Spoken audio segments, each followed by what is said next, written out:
Assalamualaikum warahmatullahi wabarakatuh.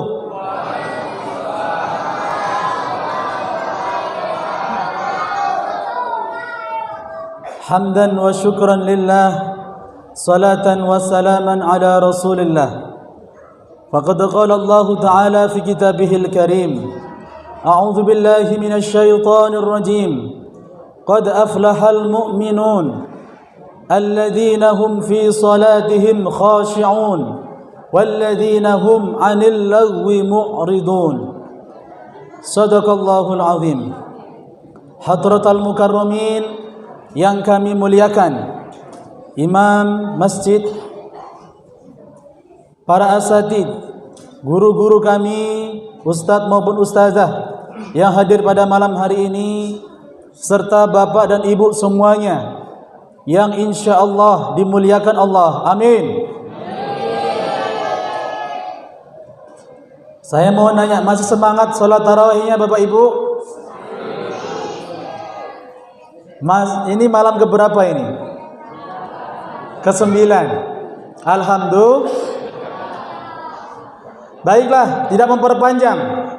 Sebagaimana yang sudah dituliskan, adik-adik yang sudah mencatat bahwa judul kultum pada malam ke-9 ini adalah tinggalkanlah dua yang sia-sia.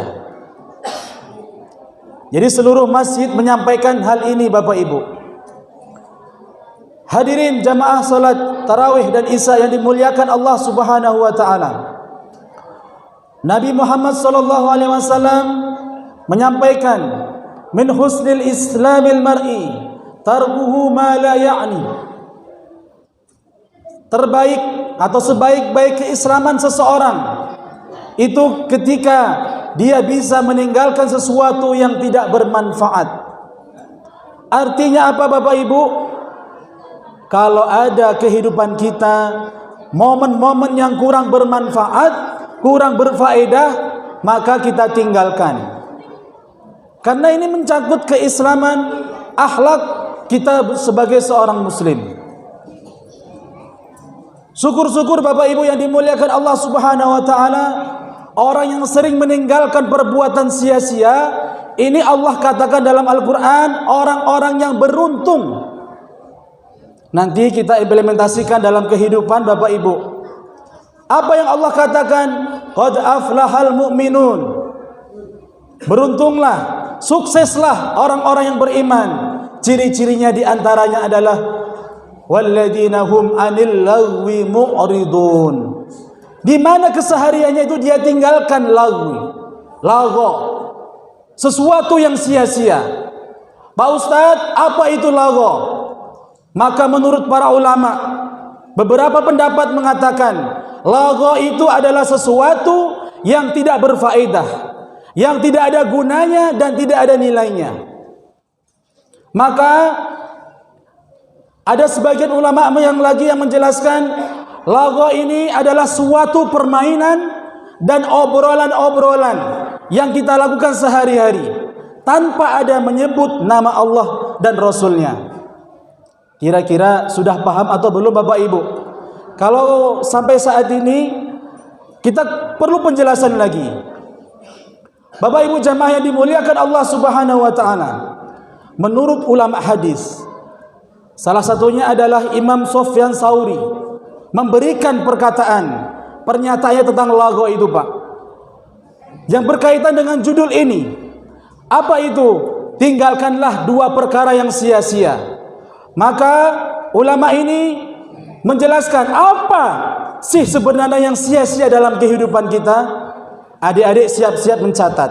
Saya mulai dari perkataan dulu Pak. Bukan perkataan saya, perkataan para ulama tafsir yang menyebutkan ada beberapa perkataan orang yang sia-sia dalam hidupnya, bahkan dianggap dosa oleh Allah. Jangan-jangan kita sendirilah yang melakukannya Pak, atau jangan-jangan adik-adik kita. Dengan ceramah ini mudah-mudahan Bapak Ibu bisa mengerti dan tidak melakukannya lagi. Apa itu perkataan yang sia-sia? Bapak Ibu perhatikan. Yang pertama, ketika ada seseorang yang berdoa untuk dirinya sendiri, Ini adalah salah satu ciri-ciri perkataan yang sia-sia. Egois, Pak. Seorang imam berdoa, Allahumma gfirli, katanya. Maka menurut para ulama hadis, ini adalah perkataan yang sia-sia, Bapak Ibu. Bagaimana Ustadz yang doa yang benar? Allahumma gfir lana, karena kita bukan lahir sendiri, karena kita lahir ada orang tua, ada anak, saudara-saudara seperjuangan. Doalah untuk saudara-saudaramu. Paham Bapak Ibu?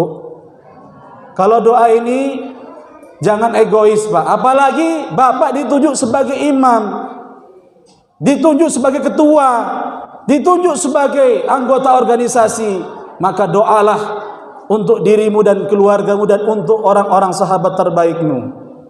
Ada lagi perkataan yang lagu, Bapak Ibu, yang sia-sia, yakni perkataan seseorang ketika khatib naik di atas mimbar. Ini sudah maklum, diingatkan oleh pengurus masjid.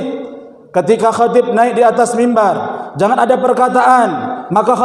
Maka Bilal mengatakan, fala jum'atalah, maka dia dianggap sebagai orang yang tidak jumatan. Dan sampai saat ini masjid-masjid belum bisa meminimalisir kejadian itu. Setiap khatib naik di atas mimbar, ramainya luar biasa. Maka Bapak Ibu, ini tugas kita bersama. Jangan sampai kita sholat Jumat dia dianggap oleh Allah Subhanahu wa taala karena kita perbuatan yang lagha. Di antara yang lain, perkataan yang lagha itu adalah bohong. Ini sudah maklum. Ada lagi ghibah dan ada lagi perkataan-perkataan dusta. Omong-omong kotor, mengolok-olok orang. Ini adalah perkataan yang lagha, Bapak Ibu, yang justru dicatat dosa oleh Allah Subhanahu wa taala. Pak Ustadz, sekarang perbuatan yang lagu itu apa? Perbuatan yang dianggap sia-sia itu apa, Pak Ustadz? Maka adik-adik siap mencatat. Perbuatan yang dianggap sia-sia oleh Allah. Wah, kita udah capek-capek, Pak, ngelakuin sesuatu tapi tidak dinilai oleh Allah Subhanahu wa taala. Apa itu? Yang pertama, yakni orang yang masuk masjid tetapi dia tidak sholat tahiyatul masjid. Bapak Ibu, tadi sudah sholat tahiyatul masjid atau belum? Alhamdulillah. Besok-besok karena dengar ceramah ini, Bapak masuk masjid, jangan lupa, kemarin Ustadz Aris menyampaikan, jangan sampai perbuatan kita sia-sia. Masuk masjid, sholat tahiyatul masjid dulu, karena kita dianggap nanti perbuatan kita sia-sia. Yang kedua, Bapak Ibu, perbuatan yang sia-sia itu adalah ketika kita masuk di pemakaman. Masuk di Temiang, kalau di sini Bapak Ibu, masuk di Temiang, mikul, ya. Tetapi dia tidak mengucapkan salam dan dia tidak mendoakan orang-orang yang sudah meninggal. Loh, kok bisa Pak Ustadz? Bisa, banyak orang kayak gitu, Pak, karena nggak tahu. Makanya perlunya kita ngaji supaya apa? Tahu perbuatan kita di kuburan akan ditulis dari kita mulai masuk kubur sampai keluar kuburan. Kita ditulis pahala oleh Allah. Siapa orang itu? Ketika dia masuk, Assalamualaikum ya darul qaum wa inna insyaallahu bikum lahikun. Aku akan menyusul. Salam. Walaupun salamnya tidak ada yang jawab. Ya, karena memang ada salam yang tidak perlu dijawab, yaitu salamnya kita terhadap penduduk kubur. Ada lagi salamnya seorang imam. Ini tak perlu kita jawab, Pak, tapi kita mengucapkan salam juga. Assalamualaikum imam, kita juga mengucapkan assalamualaikum. Selain itu kita harus menjawab salamnya saudara-saudara kita. Bapak Ibu yang dimuliakan Allah Subhanahu wa taala, ada lagi perbuatan yang sia-sia, Pak. Apa itu selanjutnya? Yaitu ketika kita hidup di tengah-tengah para alim. Pak, di rumah kita ini ada orang yang alim, pandai baca kitab, ustadz lagi, adabnya, akhlaknya luar biasa, tetapi kita tidak pernah mau menuntut ilmu sama dirinya, sama beliau. Kita sia-sia, Pak. Justru kalau ada ulama di perumahan kita, Bapak Ibu, kita rangkul, berikan tausiah, berikan pencerahan di tengah-tengah perumahan kita. Kalau kita tidak demikian, maka perbuatan-perbuatan kita dianggap sia-sia. Ada lagi perbuatan yang sia-sia lagi, Bapak Ibu, yaitu ketika seseorang itu makan enak, Pak. Yo, padahal kita udah lagi enak-enaknya nih. Kumpul sama keluarga, makan enak sampai perutnya kenyang, tetapi tetangganya kelaparan, Pak. Na'udzubillahi min dzalik. Ini bukan perkataan saya loh, Pak. Ini perkataan ulama-ulama hadis. Orang yang demikian itu termasuk dia sia-sia di hadapan Allah Subhanahu wa taala. Bagaimana mungkin? Maka termasuk keimanan seseorang itu dipertaruhkan ketika ada seseorang yang tidur dalam keadaan kenyang, tapi saudaranya tak bisa tidur karena kelaparan. Na'udzubillahi min dzalik. Maka hari ini sebagai pelajaran yang singkat dari kultum ini, Bapak Ibu, mari kita jauhi perbuatan-perbuatan maupun perkataan-perkataan yang sia-sia. Supaya apa? Hidup kita bermanfaat. Khairun nas anfa'uhum linnas. Sebaik-baik kita ini adalah yang bisa bermanfaat. Pak Ustadz, ada gak pengecualiannya? Kalau kita lihat hadis, Bapak Ibu, saya tutup dengan pengecualian. Ada perbuatan, permainan yang pengecualian dari perbuatan sia-sia ini. Ibu pasti suka hari ini. Yang pertama saya singkat saja. Ada perkataan suami dan istri obrolan manis, itu tidak termasuk perbuatan yang sia-sia. Ini justru disunnahkan. Ada lagi permainan yang dibolehkan, yakni ketika kamu bisa melatih kuda, bermain kuda, maka kata Nabi ini termasuk bukan perbuatan yang sia-sia. Yang ketiga, ada orang yang berlatih berenang. Dan yang keempat, ada orang yang melatih memanah. Makanya akhir zaman kita disunnahkan untuk melakukan olahraga ini, Pak.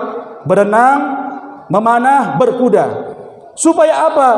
Akhir zaman kita nanti tidak akan pernah memakai alat-alat teknologi lagi, Pak. Walaupun saat ini orang banyak menyiapkan rudal, tank dan sebagainya, tapi ingatlah, akhir zaman akan terjadi, kamu akan seperti zamanku, berkuda dan membawa pedang. Maka kata Nabi, permainan-permainan ini tidak membuat sia-sia di hadapan Allah Subhanahu wa taala. Maka untuk itu, Bapak Ibu mohon izin saya sampaikan dengan singkat karena waktu kita memang harus berakhir. Mudah-mudahan kita bertemu lagi di pertemuan yang akan datang. Amin ya rabbal alamin. Mudah-mudahan bermanfaat. Usikum wa nafsi bitaqwallah. Assalamualaikum warahmatullahi wabarakatuh.